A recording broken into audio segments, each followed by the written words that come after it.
Hello, it's Sybil. I am Sybil Wilkes. Welcome in, and it is going to be. It is what it is. Thursday. Today we have our mental health and wellness contributor, Aprylete Russell. Hey, Aprylete, how are you? I could be better. I actually have the flu, and I'm gonna just blame it on Dallas weather. How about that? Okay. We're, Okay. yeah, All right. I'm the not weather sure. here. Yeah, Uh-huh. I would say the weather here for me for the past couple of days have been on and off. Like I have experienced it being hot, and then it's really cold. I don't know really what to do with my air and my heat because at times it's cold and it's hot. I slept with my window open too, so that's probably a Oh, wow. contributing factor. Yeah. Oh, bless your It's heart. supposed to freeze tonight. Ay, See what I mean? Look at that. ay, Yeah. ay, ay, ay. And that other person that you see who doesn't look like a thing is wrong in her world is Yolanda Starks White, our executive producer and Mhm. my BFF. And so she was going to be here anyway because we didn't know about Aprylette and her Right. ability to come and be with us tonight. So I'm glad both of you are here, and Yeah. you're a Thank you so trooper, much. both of you, and so I appreciate that. Um, Aprylette, how when you talk about the weather, I'm wonder because what you have is the flu, and that is the spreading of germs. Um, where do you think you got the flu? I don't know. To be honest, because I don't really go anywhere. I am mostly stuck in the house. I did go to work You think you got it one from day. that dreaded Cowboy Stadium last week? Is my point. You know what? That's what you were getting at. Probably so. But that would have been a long that it would have laid dormant for a lot of days. Yeah, Yeah, I because guess that yeah. that's was how that last works. Sunday. And then her immune Yeah. system was, compromised, and so now she got the Have flu you from had to the go into the Cowboys. office this week? I did Yeah. actually. That's wild because I did yesterday. And when I got home, I started feeling very ill, and that's how. And I was like, "What is it? Is it this?" I ate a salad too. I did go to lunch. I ate a salad. And then I went to work, and then I came home, and then that's when symptoms pretty much started. Because Sybil, what's interesting is they've always said that nursery schools were like Mm-hmm. petri dishes for Mm-hmm. for germs and what have Hmm. Mm-hmm. you, but maybe the workplace is too. And So do you everybody should still wear position do to you work wear a from mask? home. Right. No, I should. I You don't don't. anymore. Oh, No, interesting. not. It just depends on where I'm going. Mm-hmm. But no, not like throughout the day. No, I still wear a mask. I gotta tell you, that's good. we've been on planes recently, trains and automobiles, Yeah. malls, grocery stores and stuff, and like, oh, and I get strange looks and everything, and children look like they're scared of me, and Oh, it's well, and traveling. I will say traveling. I still wear a mask for sure. hmm hmm But going to that state, no, I did not wear a mask. That one. You didn't wear a mask at Cowboy Stadium. I did not. I should Okay. I have? Okay. Yeah. Well, that was accusatory, but I really wish that you had. Yeah, I really do. Yolanda, you Yeah. have been under the weather too. Is yours flu related or is it something else? I don't know. I didn't check. I just took the antibiotics and I'm better. Oh, well, that's good. This is a bone of contention between us, April. Yes, it is. That's why right, right. She's being a smarty. She's being a smarty. You want me to go get all of these tests, and I'm not as responsible as my best friend in the whole wide world. Because my Hmm. thing is, what difference does it make? Sybil wants to know what it is, what strand, what number, and it's like, what difference does it work? It could be COVID. It could be Omicron 4.5. It could be 5.4. It could be Beyond me. RSV. What difference does it make? I want to know. And here's the other thing. It's also responsible to know because when you go to a medical facility, they will report it. And we need to keep these things reported to the CDC. She's so responsible. See what I live with, Aprylete? See But what I I live love it though, because that's the best dynamic with you guys. She's the responsible one. You're a little. No, I'm just joking. I'm joking. Actually, she is. She's very She's the caring rebel. and what yeah, Well, in her own way. Yeah, when it comes to her, if it's That's somebody else, she's going to really maintain that kind of what you Absolutely. do and where you're going and all She's of a that kind of nurturer stuff. for sure. Yeah. Sybil, For before sure. we get started, speaking of nurturing, you are not going to believe who's watching us. I will tell you. Ooh. One of our youngins, Heaven Warner. Oh, awesome. Yes. We love you, Heaven. Yes. And yeah, absolutely. Speaking of nurturing, absolutely. Yes. Hey, Heaven. Hey, Heaven, be good. So and Miss Aprylete says, "Hey, Heaven too." Let's talk about the What You Need to Know newsletter. I was really excited about your story, Aprylete, and talking about mental health and wellness. You have a great story about a barbershop that has taken unto itself the importance of checking on Black men and their mental health. Talk about this a little bit. This is really interesting. And unlike a lot of places that you would think, this is really an unlikely place for people to go in order to be checked out or for them to check out their customers, right? Yeah, when I came across this story, I was like, oh, this is so awesome. And I love feel-good stories about mental health and mental illness because there's just so much in the world where people are afraid and things like that. But there is a barbershop named G's Barbershop in Milwaukee, and they have teamed up with a national organization called the Confess Project of America, where they are training their hairstylists across the city and different countries on to notice if their clients, which are Black men, need more than just a haircut, if they need some type of mental health advocacy. So what they've done is they've trained 18,000 barbers across 48 cities and nearly to 27 states, just in the mission to equipping them with the mental health aid that is required when talking to some of their clients. And I thought that was so amazing because when you think about when we as women, when we go get our hair done and things like that, we have conversation with our stylists, like they become our friends at some point. I laughed when you said that. I absolutely laughed when you said that. Because that's not true for me. And it's not true for you. Oh my goodness. Well, for me, it really is. I become close with my stylist because hair is so, like, for me, hair is so important and it changes your mood. Like I just recently cut my hair last April and I did it. I felt free, liberating, and the stylist that actually cut off my locks because I had locks. She became like really close and we talked about different things while I was doing it and became very therapeutic.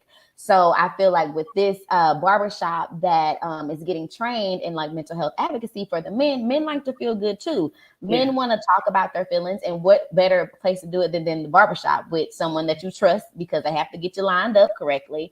So, and it's really hard for men to really come out and talk about their feelings, and study shows that a lot of men don't seek mental health care. So what's better than having your barber being actually trained in something like that, and then you get the 2 for 1, to be honest. So here's what I find so interesting, and because I really love barbershop talk, and it's really interesting that, for me, it's interesting that they don't really talk about their feelings. Sometimes they talk about politics, sometimes they talk about, a lot of times about sports, and they will do a little entertainment gossip. They might be talking about Kanye, but a lot of times you hear, "Man, you crazy," and oh, I don't know how people are going to respond to that. Those who have been trained to help people who are going through some mental anguish or some situations, because nobody likes to be called crazy, but there are always those guys, first of all, who are going to call you that, and those who are called crazy. Right. Well, this is where the training is so important, because now they're able to see when someone maybe needs a little bit more help and can ask the appropriate question. So they won't get the "you're crazy." They'll get someone that is just kind of leaning more into the conversation in a more gentle type of way. Right. And one is so dismissive. Yeah, very, very. Like, "You're crazy." Like, what does that mean? Like you're calling me insane at this point, and now that's a little disrespectful. Yeah. Well, I mean, I know a lot of comedians that are called that because of the way they act. And secondly, sometimes people say things just to get attention or to kind of amp up the crowd or to entertain, the guys that are in the barbershop and things like that. So, Yolanda, you spend a lot of time in a barbershop. How about you? Or you used to? I used to spend a lot of time. Well, I went for the entertainment because Black men are so entertaining. Right. Yeah, for sure. They're just so entertaining, but they're also nurturing. Mm-hmm. And so they nurture each other in a different way. They support each other in a different way than we might not be used to. So I'm not really sure that it is my experience where I have seen Black men that will just write somebody off as being crazy. I think my experience is that they kind of relate, that that they're on the same wave in the way that they see and express themselves, depending on, which barbershop I've been in. But I'm curious, as the advocacy training, what does that look like? Like, what do you do to get advocacy training? And so in the story, they didn't really go into details, but from experience, I know that a lot of the mental health organizations, when they do have training, it is like an 8-hour course. And they are able to give them like different resources. Like I said, it's just really the conversation piece. Like, how do you know, like, what to look for when someone is going through X, Y, or Z? And so that's pretty much all that I know is like that's an 8-hour course when it comes like to advocacy training on that type of scale with mental health. So with the organization, since they've trained over 18,000 barbers, that's a lot. And they said over almost 27 states. So not just in Milwaukee, it's kind of bleeding through different barbers. So, and you know what's cool, Sybil? Speaking of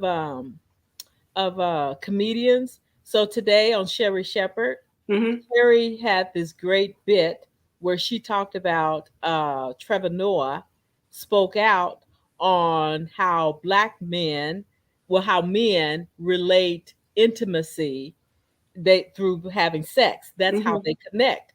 And when she first started out, because Sherry is Sherry and she's funny, she was making that, and even when she introduced it, I was like, oh, ha ha ha.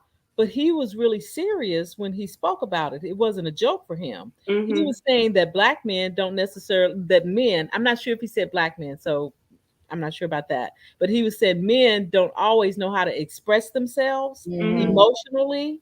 Yeah. And so the way that they express themselves is sexually. But I don't know how true that is, but that's a real conversation to be had. If you don't know how to express yourself emotionally, how do you get those emotions out? Right. Right. And if there's some guys who would like to share with us, we'd love to hear from you. Absolutely. And because I never thought of that. I mean, as a woman, I just think, oh God. Right. And kind of it really switched the way that I think about the mental emotional connection that men have just through that.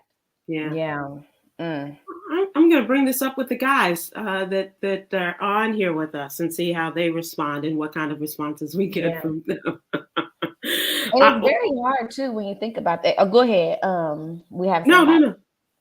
Oh no, I was just gonna say it's very hard and like a harsh reality, because when it comes to relationships with people, especially your partner or a man, woman, however that looks, if you're lacking in all of the intimate areas, like you need the spiritual intimacy, you need the emotional intimacy, you know what I'm saying? So if that is lacking and it's just showing up in the physical and not the verbal and things like that, it's like how sustainable really is this relationship? And it's kind of hard. It's just a hard reality. But if we understood them better, I'm sorry, say again. If we understood them better, maybe we can respond to them better. They say the same thing about us too. Well. I don't understand her. If it was a preacher who was also a barber, that would be a 1-2 ticket that might really work. I'm just saying. If there are any preacher barbers out there, So would the preaching be part-time or would the barbering be part-time? Like, well, you're. I think most preachers say that's a 24-hour job, Missy. But I think that because they don't just work on Sundays, and they will tell you that. And just as barbers, they do have Mondays off. So the standard Mondays off. Right. I do want to talk about something that we were just talking about, Yolanda, and that is our COVID update. We still try to give people updates on the COVID situation. And this is the necessity of going and finding out what your real problem is as far as your respiratory or some other difficulties that you're having. The WHO, the World Health Organization, reports a 90% drop in world COVID-19 deaths since February. That's why we need to know what you have and how to categorize it and have you as a part of the statistics that go into the CDC. The World Health Organization said the COVID-19 deaths have globally dropped compared to 9 months ago. Provides cause for optimism, but still urge vigilance against the pandemic as variants continue to crop up. And we need to know as we go along what type of COVID you have. What is the Omicron variant that you are suffering from? Almost 10,000 deaths a week is 10,000 too many for a disease that can be prevented and treated. Right. And so this is very necessary for us to get the information on folks. Overall, the WHO has reported 629 million cases of COVID and 6.5 million deaths related to the pandemic. That is still mind-boggling. Wow. That is still mind-boggling. And it is, and that kind of number, it kind of stops you in your tracks, and you don't think about hundreds of millions of people who have died as a result of this, who've come down with COVID, and the millions that have died as a result of it. Wow. How is this going to reflect in history, Sybil, compared to, other diseases? Well, the only thing that they've been able to compare it to, Yolanda, is the Spanish flu. That was 100 years ago, right? And so now you think about the reporting on that. The reporting is different because it was also consuming. Our worlds came to a standstill, and people were reporting on all of the effects of this. And so they, in the future, they will have more information to go on than they did regarding the Spanish flu. They talk about the numbers of people that died in the Spanish flu from the Spanish flu in 1919, right. As opposed to 2019. Right. And also, you're going to look, there are probably going to be more investigations going back to people who were affected by COVID. Because I wonder about this, if I had it like early on, as opposed to, because I had a really bad cold. I don't know if you remember this in 2020, the end of the Joyner Show, in the beginning of when we started this, I had a really bad cold. And I was thinking about this the other day and how, and I did not know if it was COVID related, because we didn't know at that point, because the president hadn't told us how serious it was. Yeah. He was choosing to keep it, quiet. So, but all of these things, people will go back and investigate and look at things that are COVID related. And it will be a lot different for people in the future as we go forward with the next pandemic.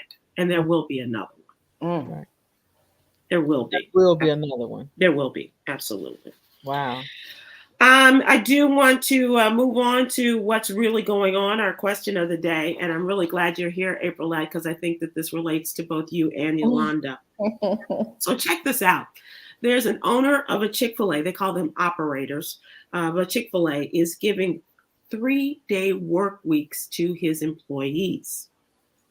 3-day work weeks. But they work far longer than the 8 hours. And they work, they don't work on Sundays at Chick-fil-A. They that day they're closed. But what do you think about the 3-day work week, and what changes would you like to see in your workplace? And you can say whatever you want, Aprylete. Don't let the person who is sitting there. Sybil, why don't you start? Okay.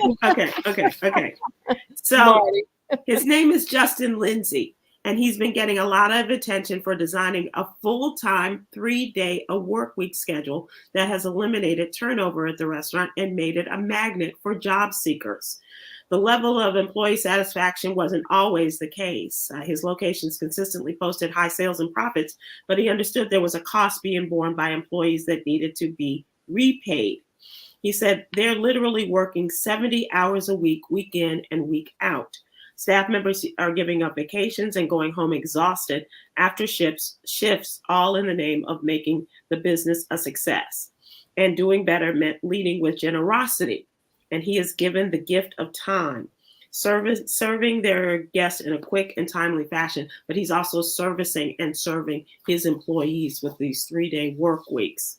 And he has split his team members into groups, into 2 pods. They work regular shifts, working 13 to 14 hour shifts as full timers. They work 2 Saturdays a month, and workers, of course, they are not on call on their days off. And as I mentioned, everybody knows Chick-fil-A is closed on Sunday. So wait, can you say the schedule again? Yeah, sure. They work 13 to 14 hour full timers. Work hard stop. I'm sorry? Hard stop. Yeah, 13 to 14 hours for 3 days. That's their work week, 3 days a week. At Chick-fil-A? At Chick-fil-A. I don't want to be at Chick-fil-A for 13 hours. Okay, so would you rather be at Chick-fil-A for 6 days and work 8 hours? Or would you rather be there for 13, 14 hours? And knock it out in 3 days. And knock it out Monday through Wednesday. And then you have Thursday, Friday, Saturday, Sunday. Yogi, you go first. Answer that question. The 12 to 13 hour day. 13 to 14. 13 to 14 hour day. That appeals to me as management because then maybe I could get about 7 or 8 hours out of you. 7 to 8 good hours out of us. Yes, because this 8 hours day, I might get 3 hours out of you. Yeah. And so, and this is an argument that we have a lot, Aprylete, because most people they complain about going to work, but you don't work all the hours you at work. You get to work, you got to get coffee, you got to adjust yourself. Of course, you got to get coffee. Why you can't get coffee? What coffee is not a part of your work. Why do they have coffee makers in the workplace? I'm sorry. Why do they have coffee makers in the workplace? Because you people, in order to get some work done, but that ain't a part of work. Drinking coffee is not a part of because okay, what if drinking a good Coke was a part of the work day? But it's not. Work is the work. But why do I have to sit around and wait on you to drink your coffee before you start work? We can drink and talk at the same time. And there's a lot of that going on too. And so I'm just saying, if I have to extend the work day just so I can get some real work, but I know that that's not what they're talking about because Sybil, most people, and you hear people say, oh, I go to work, I work so hard. Do you? Right. Right. Really? Right. But we all say, oh, I work. Really? The hardest part for me is getting up, and it has always been because I don't sleep well. The hardest part for me about working is getting up and getting my day started. And that was whether I was getting up at 3 or 5 or 6 or whatever the hour is when I was working in the mornings doing morning shifts. And I know people, you only work for 4 hours. It's more than that. I know that people don't understand that. And I think you can, Aprylete, because your day does not end at 9 a.m. Your day just kind of goes on as you're gathering information. Yeah. Especially being in this business, like it is a constant work day, to be honest. Yeah. So you should bring this up, Sybil, because yesterday I was talking with a new girlfriend, and she works a lot. She works, and she says how much she works, and she's like, you can relate. And I was like, I can't relate. That's very honest of you. Because no, because this is how I see it. I do get a lot done, and I am now, as a yogi, we talk about balance a lot in yoga. Mm-hmm. And so I have now, from my training, I've kind of shifted my idea of balance. I'm not sure that life is about balance. I'm not sure that you ever really get balance. This is something that I'm developing that I'm not sure yet. I like it. Keep going. Okay. Well, I think it's priority. Okay. Because I don't know, as hard as I have worked to achieve balance, I have not mastered that. But what I'm working on is those things that are priority in my life, that I prioritize those. That my spending time with my husband, that's a priority to me. And because I can't work and get stuff done. I wonder if your husband would agree. I wonder if he'll come on and say whether he agrees or not. It don't matter what he thinks. Okay. But also watching TV and so, like, for example, working out. The fact that I'm not working out this season in my life, it's obviously not a priority. Because if it was a priority, you would be doing I would figure that out. Right. Yeah. And so those things that are priority in your life, that's what you do. And it's an ebb and flow of life. And you just be gentle with yourself and just where you are. And if you want to be somewhere different, then you work past that. And so even with as much work as I do, me and Sybil go through this a lot too. I don't need a day off. Because I feel so blessed and lucky to do what I do, and I do it, and I am about doing it and doing it right. Not perfect, although there is such thing as perfection, but it is doing it and doing it right and to the best of my ability and moving on. And that has taken the pressure off of me. That has liberated me. I don't have that mindset, and I wish I did. And that is a discussion that we have. I feel as though there's no downtime for me in my day. And Yolanda will say, you don't need downtime. If you're doing it, you just keep doing it. And your downtime is when you sleep. And that it's difficult for me. Yeah. Just like when I finish and she says I spend too much time on my stories and, all of this other stuff. And so I don't feel as if there's a time for me to go outside and play. So sometimes I'll go outside and work. And when I say play, I mean, just get some fresh air, walk around, take a walk, whatever it is. But it's a challenge. I like the idea, Aprylete, of that 13 to 14 hour day, because that's pretty much what we do anyway, for 3 or 4 days a week. I guess I don't like the idea at Chick-fil-A. However, I've been. It is no shade to anybody working at Chick-fil-A. My first job was McDonald's, and I became a manager, so I am all good there. However, I just don't like the idea of being there for 13 hours. I've done 13-hour days, and even more on sets and things like that, and I'm okay with that. But yeah, it would just have to be the place that I would want to do it at, to be honest, I think. Tawana on Facebook, tell Yogi bye. Why are we dismissing Yogi? I don't think she agrees with Yolanda, but I can't tell her that. Thank you, tell your best friend bye. Sorry, Tawanda. She's here to stay, honey. Yeah. But I mean, we agree to disagree on this, and she'll say, no, we're just disagreeing. Well, let me just say this: look at the face of peace. Yeah. Look at the face of happiness. Look at the harried. I have so much peace. And when I go to sleep, I don't have a problem reaching that stage level 5 of REM. Yeah. I don't stress out about anything. Conversely, my girlfriend, Miss Eileen, when I worked at BET, dang on well, we were working hard and harder at that entertainment company, BET. You definitely need downtime. And so that's my point. When I was doing all of that working, and I needed, but my mindset has changed. Right. And I will tell you, I'll tell you a story about that, Aprylete. Yolanda and I were living in Los Angeles, and she was working for BET. And in this job, they were putting together a whole network of shows, particularly this nighttime. They were doing a nighttime show, BET Live.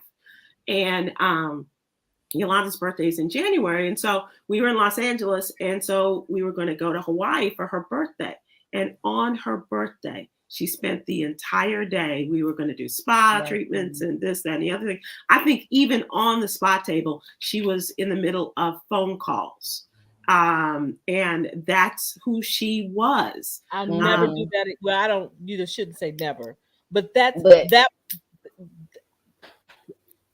in paradise. She could see the paradise outside the window of the spa, but she was still working. She couldn't touch it and experience that. So that's why. The difference is I wasn't pacing myself. You have to pace yourself and just do what you do and do the best you can, but release it and let it go. Yeah. That's why I don't get stressed out. And Miss Eileen's absolutely right. You that's who you were at the time. Yeah, that's who I was. And like you said, your mindset has changed because you've done the work to change your mindset, and a lot of people aren't there yet. And that's we were in South Africa. We were making history in South Africa, broadcasting live from South Africa. And Yolanda once again was in a spa and was giving directions to somebody back in the States regarding the next day's production. She was not able to let go, but she was just keeping, and it was just a pace. I don't know how you did it. I don't know how you did it. But you hear the theme of spa. Yeah. And there's always a spa story. Yeah, absolutely. I love that. I'm trying to get in with the spas. Okay. But so she was able to say, yeah, I'll do a spa treatment, but I've got to work while I'm doing it. And, there was once again a spa story. She was working at BET, and the masseuse would not continue because the knots were so big and so difficult trying to work them out. He was damaging his own hands. Do you remember that, Yolanda? Yeah. Who wants to live like that? The tension was so great. He had to say, I can't. Yeah. So I got some comments. Okay, good. Manuel Murphy on Facebook said, I had a 3-day work week as a computer operator in the late 70s. Work 3 days off, 3 days, I guess 3 days on, 4 days off. Time for disco to go. Cynthia Winbush on YouTube says, no thanks to 13 to 14 hour days. Now, is it 13 to 14 hour days anywhere, Cynthia? Or as April had said, to Chick-fil-A. Nicole Ruffin, hey, that's my Words with friend. I worked 10 hours. I worked 10-hour days, 4 days a week. That was years ago. And you still work very hard. Your work is very difficult and not compensated enough. She's a bus driver. Of nurses and RNs, they do. Right. Okay, she's a bus driver. A lot of nurses and RNs, they do long days like that and have 4 days off, work 3 days. Yeah. Absolutely. My dad was a Chicago fireman, and they worked 1 day, a 24-hour cycle, and then 2 days off. That allowed them to recover from, the fighting the fires and stuff, but it also allowed them to have a second job at many times. Cynthia Winbush said, I had a part-time job, quality control, 12 to 15-hour days. I zoned out. That's not good when you're in charge of quality control and you zone out. So Sybil, that's the question. How effective are you if you work 12, 13, 14? And that's what I think about nurses spending so much time in the hospital with dad. It's like, are you your best at that 11th hour or even that 8th hour?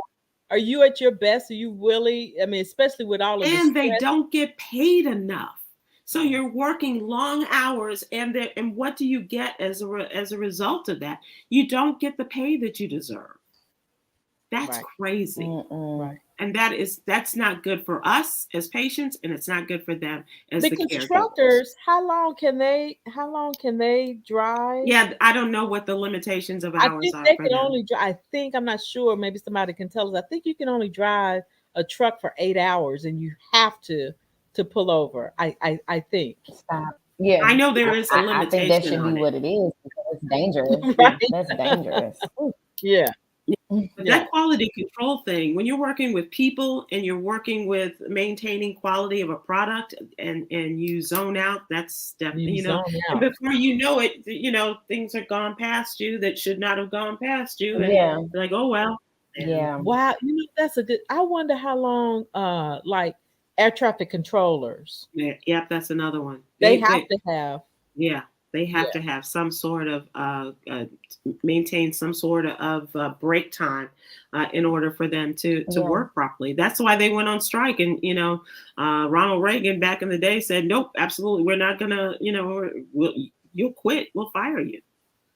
Brenda Hooks Perry says 8 hours for truckers. She says that on YouTube. Yeah. So there you go. That makes sense. I was being facetious when I was saying to work 12, 13 hours because maybe you can get this much amount of work, but it's just really how efficient can you be working that? And somebody in else feed say, how long of a lunch do you get if you work? Right. Well, you don't have to go far for lunch at Chick-fil-A. Like just go over there and grab yourself a. It really depends. I mean, too, at the end of the day, like we're all human and we need that break. I guess depending on the industry and what you're But really that's also doing. like in school, Aprylete, we need recess. We need lunch. We need, and that's why the teachers run off, to the break room and smoke a cigarette and all that after dealing with us for so long as kids. That's why, and I'm not a parent, and so we need to close this up, but that's why homework, if you go to school all day, why you gotta come home and do homework? I attest to that, child. Like,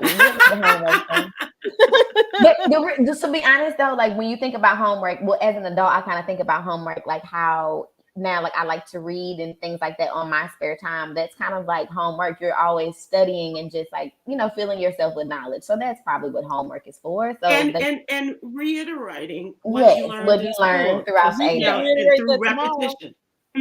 We can't repeat that tomorrow. No, but you do it from a short period of time after you learned it in the classroom. Then you go back to school and it's a little easier. Because it's lost by recess. I'm telling you, once we hit recess and lunch, the information is gone. And especially if the boys are cute and there's some fast girls in there, like you all. All right, so let's move to what's trending. Yolanda has already pointed us in that direction. And first of all, I want to wish everyone a happy Veterans Day in advance. Friday is Veterans Day. We thank you for your service. And also give you a Hurricane Nicole update. This storm, not very strong, but has created a lot of damage. And what she has done is worked in addition to the damage that was created by Ian. They weren't able to fix a lot of things. And so it's a devastating effect of what people are finding in Florida. Tropical storm Nicole is tracking across Florida after it made landfall as a hurricane early this morning. Its impacts including prolonged coastal flooding, beach erosion, strong winds, high surf, heavy rain, and tornadoes. See, that's from working too hard. Will continue to impact other parts of the southeast as well. It's going up the mid-Atlantic and to the northeast in the next day or so. Early Thursday morning, she became just the 4th November hurricane to make landfall in the mainland U.S. Usually they're done by this time. In records dating back to the mid-19th century, and the first to do so in 37 years. Oh, wow. The center of Nicole is now curling over northern Florida. Radar shows bands of soaking rain rotating across northern and central Florida into Georgia and the Carolinas. A tornado watch is in effect until 7 o'clock tonight for eastern Georgia, Southern Carolina, including Savannah and St. Simon's Islands. We got to call our friend Tina McElroy-Auntie. We're going to check on her. Yeah. Please be careful. And even those of you who, we made it through Ian, we can make it through this. Be careful. Yeah. And take heed. I am very sad about this. It always makes me sad to report obituaries and deaths. And this is a man who made history in television. His name is Fred Hickman.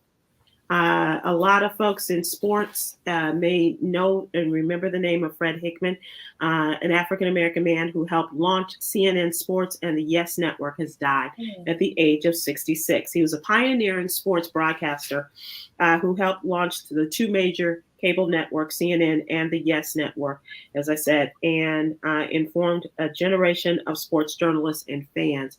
He was a big favorite. He died peacefully in the hospital after battling liver cancer, according to his wife. And she told CNN, a light has gone out. He was a tremendous talent. One of the first anchors on CNN, June 1st, 1980, the network's first day on the air. He and Nick Charles were the first hosts of Sports Tonight. And that was a sports and highlights program that competed with ESPN Sports Center, often winning their time slots. And a lot of folks said that he succeeded at everything he did and was adored by his colleagues. And it was a different age with sports. Everybody knows the character of Stephen A. Smith and others, and all the fighting and the yelling and the spitting and the banging on the tables and stuff. He was a gentleman sportscaster. He was just a professional, told the sports and would have conversations with people, but was, not the lambasting and all of that. Yeah. All of the, the histrionics and what have you. He and Nick Charles, and you can look them up and you can see them in history. They were known as Nick and Hick. And so they had a really great relationship. 2001, he moved to the Yes Network. That's the regional network that airs Yankees and Brooklyn Nets games, among other programming. He was the first anchor to appear there on their initial broadcast. He was the first of many on a couple of major networks. So Fred Hickman, you will be missed. You were admired and you were a mentor to many, I know. So Godspeed, and may your memory be a blessing. The construction of the Obama Presidential Center has been suspended after builders found a noose on the project site. Here we go again. Oh my goodness, Sybil. Yeah, on the south side of Chicago. goodness. Lakeside Alliance, the company constructing the Obama Center, released a statement saying, "This morning we were informed the act of hate was discovered at the project site. We reported this incident to the police, will provide any assistance."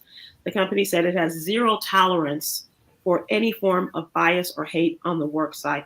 They are offering a $100,000 reward for information that will help find the person or persons responsible for putting the noose at the site. Whoa, Nelly, as you would say.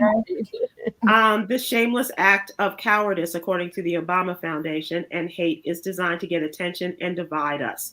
Our priority is protecting the health and safety of our workplace, and we have notified authorities who are investigating the incident. Anytime you see a noose, there is going to be a lot of discussion, but it is, no matter what you say, whether you're a NASCAR or you're a construction site or whatever, it's not just, that's just a pull or the hold. No. A noose is a noose. A noose is a noose. Since it has, I know that the Obamas aren't there, but since it has something to do with the Obamas, there weren't any cameras around. They don't have. I would think so, Yolanda, and so I don't know to what extent they did have cameras, but you would think this is a multi-gazillion-dollar project. Right. They would have.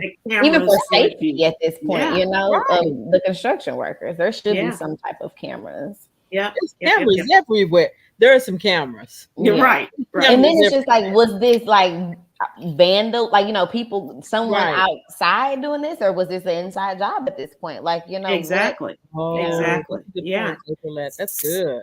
So it could be somebody trying to get some attention, or maybe they want that $100,000. I don't know. And I'm being facetious when I say that. Right. That's funny though, Sybil. If we had some problems on the work site, we would give a $100,000 reward. Really? And then people start making problems. Well, okay. Right. But that's a hate crime. So that's the hate crime is a federal. So Exactly. LeBron James is defending his former teammate Kyrie Irving. Not what Kyrie has done. He's not defending that. What he is defending is the punishment that he's receiving. Mm-hmm. He said he knows what Kyrie Irving did was wrong, but the superstar has come to the Nets point guard's defense, claiming the punishment that he is facing is just too much. LeBron played with Kyrie for years on the Cleveland Cavaliers, took to Twitter to relay his stance on the matter, writing out several tweets while he was in the middle of rehabbing a lower body injury. Some folks are saying you need to go back to that and practicing your free throws. Really quick, what for the people who don't know, what did Kyrie Irving do? I'm glad you asked that, because what Kyrie Irving has done is he was saying a lot of anti-Semitic things and saying that the Holocaust never happened. He was he was tweeting out the link to a movie that talks about the racism against Black people and that there is not really anti-Semitism. Gotcha. And he has been sidelined by his team, the Brooklyn Nets. He is out for 5 games. He has to pay $500,000. He has to meet with the members of the ADL, the Anti-Defamation League. And he said, help him learn, but he should also be playing. What he's asked to do to get back on the floor, I think, is excessive, in my opinion. He's not the person that's being portrayed of him.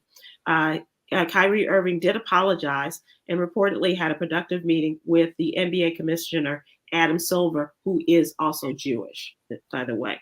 Meanwhile, Reverend Al Sharpton disagrees. He says that Kyrie Irving isn't receiving lashing over anti-Semitism. He said people should denounce his bigotry no matter what. And that applies to Kyrie Irving, too. He says just because African Americans have been subjected to racism and mistreatment historically doesn't mean it's okay to normalize the hatred of another group.